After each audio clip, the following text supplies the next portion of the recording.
सुलोचना की सहायता और मेघनाद के शौर्य से रावण का विद्युत जीवा को पाने का लक्ष्य पूर्ण होने जा रहा था। संतोष संसार की सबसे बड़ी संपदा है, और जिसके पास संतोष नहीं, उसके पास चाहे कुछ भी क्यों ना, उसका कोई भी लक्ष्य पूर्ण नहीं होता। पाताल लोक में जाने के पीछे रावण की मंशा केवल अपने शत्रु विद्युत जीवा के प्राण हरना ही नहीं थी, अपितु उसे कुछ और भी चाहिए था। वहीं दूसरी ओर थे श्री राम, जिन्हें इस बात का संतोष था कि उन्होंने अपने पिता दशरथ और रघुकुल की मर्यादा का मान रखा था। जहां रावण सब कुछ पाने की इच्छा से अधर्म के मार्ग की ओर बढ़ रहा था, वहीं श्री राम सब कुछ त्याग कर धर्म के मार्ग की ओर बढ़ रहे थे।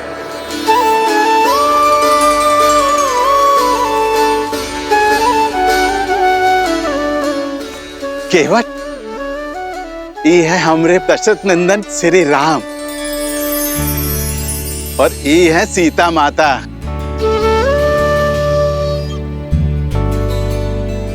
और वो है लक्ष्मण भैया। इको गंगा पार कराने का दायित्व अब तुम्हारा है। भली प्रकार से जाना था इन्हें। भगवान शिव का धनुष उठाकर भंग करने वाले राम।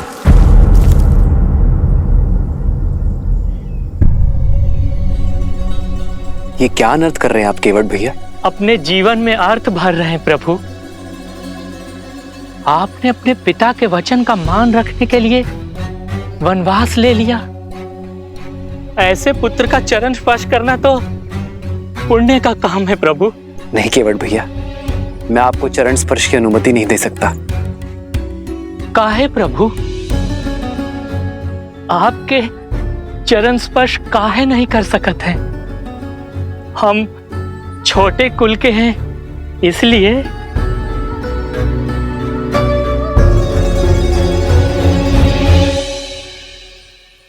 नहीं केवट भैया, क्योंकि आप आयु में मुझसे बड़े हैं इसलिए। मनुष्य से कुल बनता है, कुल से मनुष्य नहीं। और जैसे स्वयं प्रभु जीवों को संसार का सागर पार करवाते हैं, वैसे ही आज आप हमारे लिए हैं। हमें गंगा पार करवा दीजिए केवट भैया, आप हमारे लिए आदरणीय हैं। लेकिन फिर भी आपका चरण पखारे बिना हम आपको अपनी नैया में नहीं बैठाएंगे। केवट भैया, भैया कह रहे हैं ना कि वो आपसे चरण स्पर्श नहीं करवा सकते, फिर आप। नहीं भैया नहीं, हम प्रभु के बिना पग पखारे अपनी नैया में नहीं बैठाएंगे बस।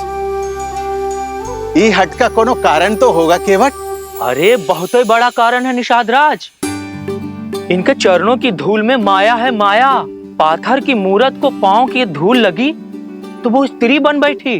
अरे कहीं हमारी नैया भी स्त्री बन बैठी तो? केवट भैया, मैं भी आप ही की तरह एक साधारण मनुष्य हूं। हमें ये गंगा पार करवा दीजिए। मैं वचन देता हूं आपकी नाव को कुछ नहीं होगा। तो हम भी कह रहे हैं ना, हमें अपने पांव धो लेने दो। दोहरी मार मारे जाएंगे प्रभु। एक ही नैया है हमारी, कहीं वो स्त्री बन गई तो पेट पालने का साधन तो जाएगा ही। घर पे हमारी पत्नी जीवित नहीं छोड़ेगी, कहेगी एक के रहते दूसरी ब्याह लाए। नहीं प्रभु नहीं, हम ये संकट मोल नहीं ले सकत हैं, नहीं। तो आप नहीं मानेंगे? जीवन भर लोगों को ई पार से ऊ पार तारते रहे। आज अपना जीवन तारने का अवसर मिला है तो कैसे खो दें प्रभु? ठीक है केवट भैया, मैं अपनी हार स्वीकार करता हूं।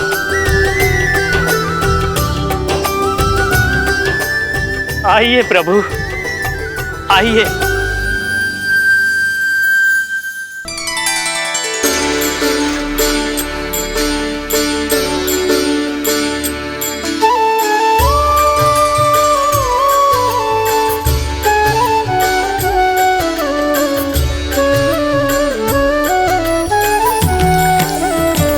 भज मन राम चरण सुखदाई, भज मन राम चरण सुखदाई, भज मन राम चरण सुखदाई, भज मन राम चरण सुखदाई, भज मन राम चरण सुखदाई, भज मन राम चरण सुखदाई।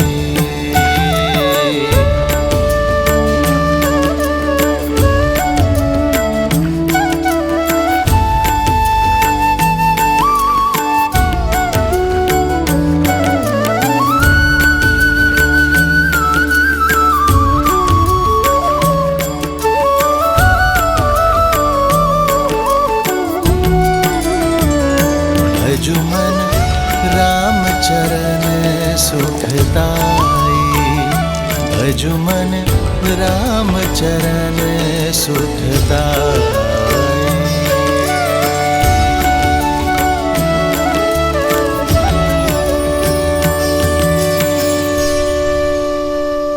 लीजिए प्रभु, आपकी गंगा धारा पार हो गई और आपकी सेवा करके हमारी जीवन धारा भी। आपकी सहायता के लिए बहुत बहुत धन्यवाद केवट भैया। इसे स्वीकार कीजिए। नहीं प्रभु नहीं, हम ही नहीं ले सकते हैं।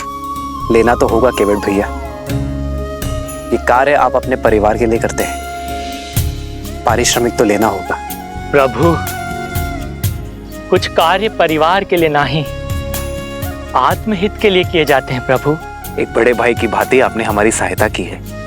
ये छोटा भाई बड़े मन से एक बड़े भाई को भेंट देना चाहता है, मना मत करिए केवट भैया। कुछ देना ही चाहते हैं तो पुनः दर्शन देने का आश्वासन देके जाइए। अब वचन दीजिए कि जब 14 वर्ष का वनवास काट कर लौटेंगे तो आपकी नैया हम ही खेएंगे प्रभु। वचन दीजिए।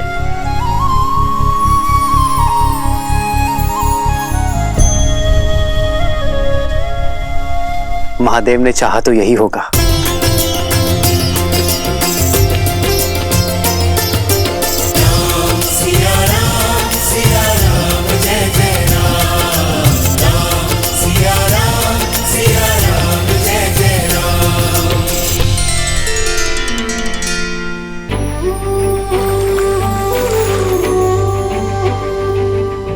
हे गंगा मैया, आप पावन पतित हो, हमें इतनी शक्ति और आशीष देना कि हम अपने धर्म मार्ग से कभी पतित ना हो। हमारा मार्ग और हमारा लक्ष्य सदा पावन रहे।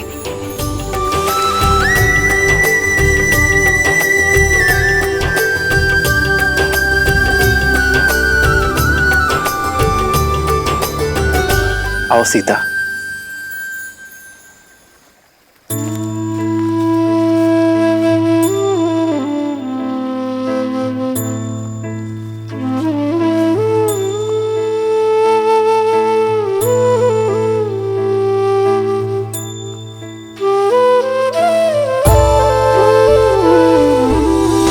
वन उपवन का भ्रमण कराते, गंगा का जल पान कराते, नियति कैसी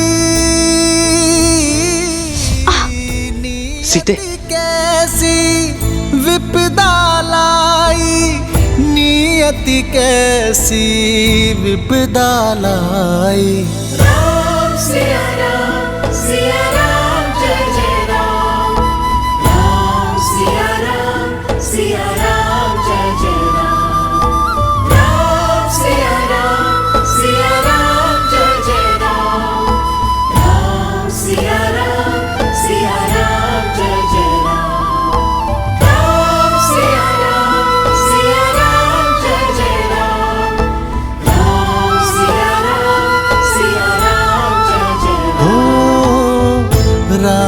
सियावन पग पग फिरते, लक्ष्मण हर क्षण सेवा करते, कष्टन सहते,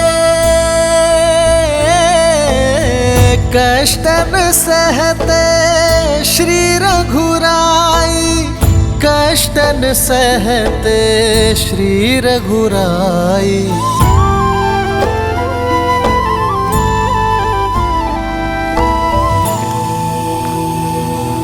शांति शांति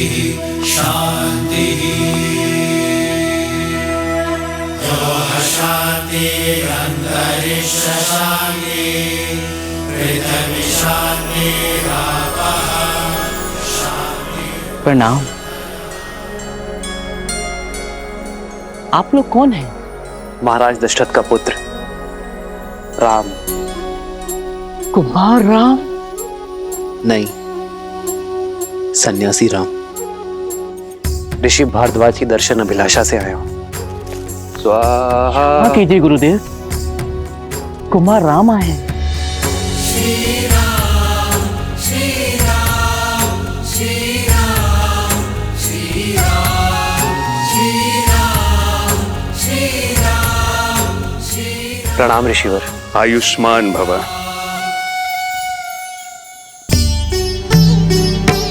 आपकी ही प्रतीक्षा थी दशरथ नंदन। आइए, आपका स्वागत है। नीति बड़ी क्रूर है।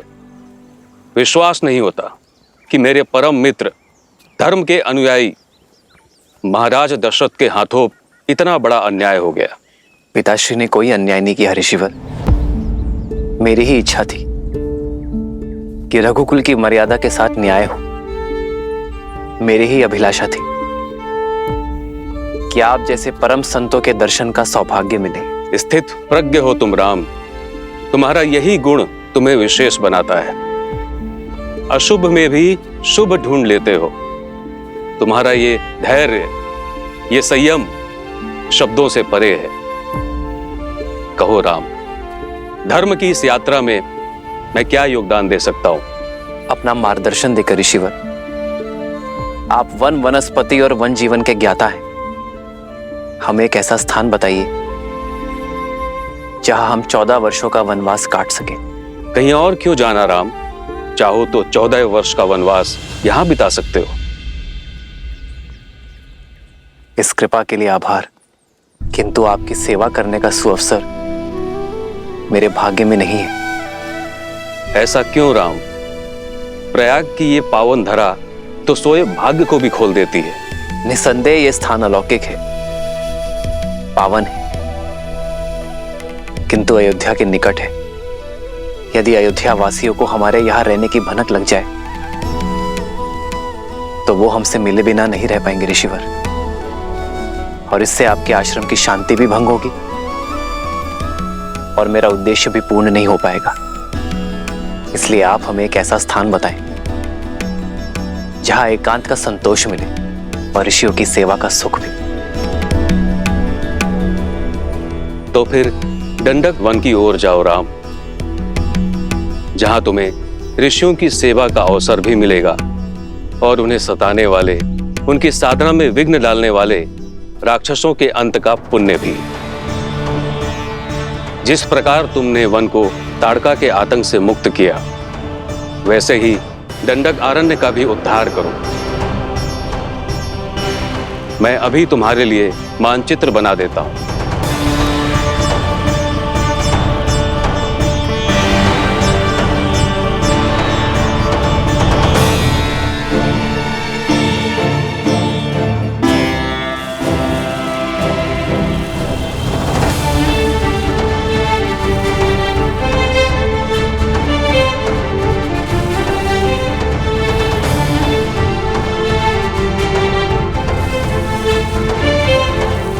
ये है प्रयाग, जहां पर हम अभी हैं। यहां से यमुना पार कर धारा के साथ दक्षिण पश्चिम की दिशा की ओर बढ़ोगे, जब तक नागरोधा वृक्ष तक पहुंच ना जाओ। वृक्ष की परिक्रमा करने के बाद तुम बाईं ओर जाना। फिर 2 पहर चलने के बाद तुम्हें ये नीला सरोवर दिखाई देगा। यहीं से फिर दक्षिण पश्चिम दिशा में कुछ कोस चलने के बाद तुम पहुंच जाओगे चित्रकूट, दंडक अरण्य का प्रवेश द्वार, जो यहां से 30 कोस दूर है। वहां तुम्हें केवल वानर और वन्य जीव मिलेंगे, कोई मनुष्य नहीं मिलेगा वहां। राम, तुम्हें अपने वनवास का आरंभ वहीं से करना चाहिए, क्योंकि वहां एक और महान उद्देश्य तुम्हारी प्रतीक्षा कर रहा है। राम,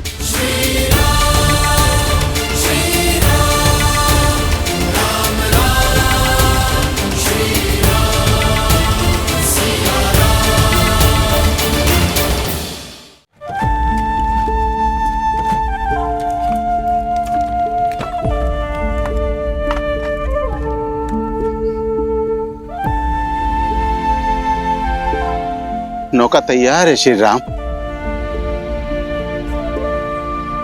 पिता को संतान से और राजा को अपनी प्रजा से दूर नहीं होना चाहिए।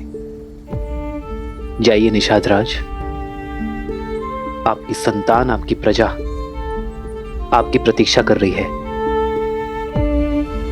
हमारा साथ यही तक था। ऐसा ना कहिए,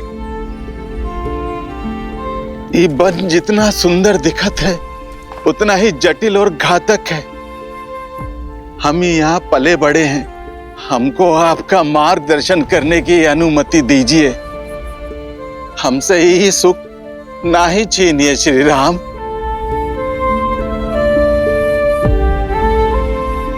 आशा का टूटना कई बार आवश्यक होता है निषाद राज। जब आशा का बीज फूटता है, टूटता है, तो समय की माटी से भविष्य का वट वृक्ष खड़ा होता है। और फिर आपके लौटने में मेरा एक कार्य है जिसका आपको निमित्त बनना है। मेरा अनुज भरत शीघ्र ही अयोध्या का राजा बनेगा, और जब तक वो अपना साम्राज्य स्थिर ना कर दे अयोध्या की सीमाओं को, मेरे मित्र निषाद राज की निगरानी की आवश्यकता होगी। काहे इतना कठिन मार्ग चुन रहे हैं श्री राम? धर्म का मार्ग है निषाद राज, इतना सरल कैसे हो सकता है? जिस प्रकार भट्टी में लोहा तपकर और दृढ़ बनता है और सोना कुंदन, वैसे ही कठिनाइयां एक पुरुष को पुरुषोत्तम बनाती हैं। जाइए, अपना धर्म निभाइए, अपनी प्रजा की सेवा कीजिए, और हाँ, हमारे मार्ग के बारे में किसी से कुछ मत कहिएगा, किसी को हमारे पीछे मत आने दीजिएगा। जैसी आज्ञा श्री राम। ये गुहा ना कोनो को आपके समीप आने देगा और ना आपकी अयोध्या के अपने प्राण देकर भी अपना वचन निभाएगा।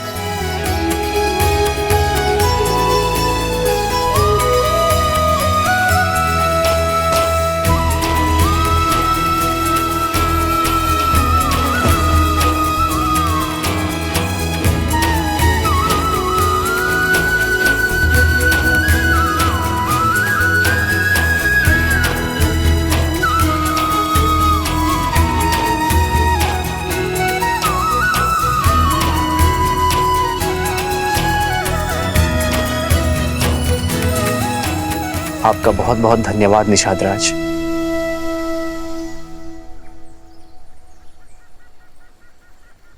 आओ सीता।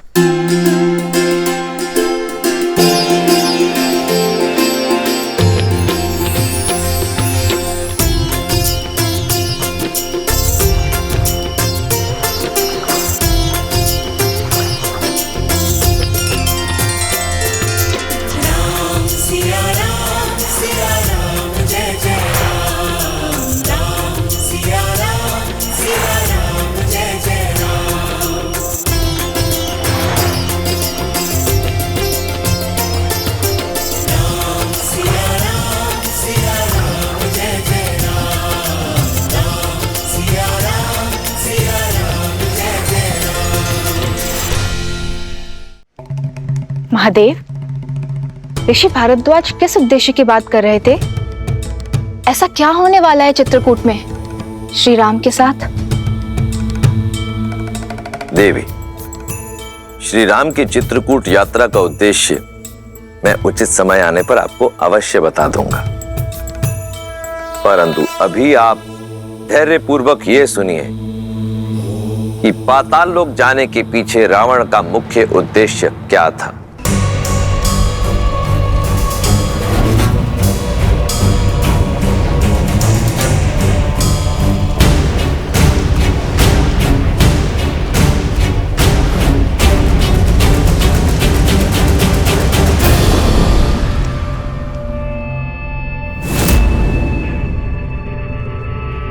हम दक्षिण की तरफ से आक्रमण करेंगे।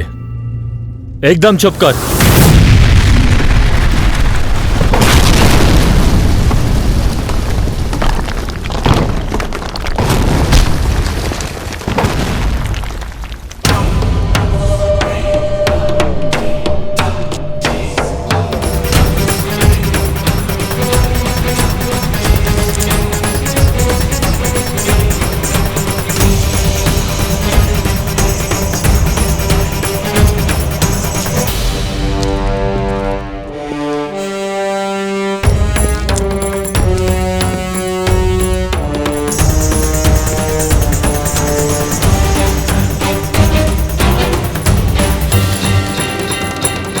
लंका का स्वर्ण सपना देखने का समय समाप्त हुआ।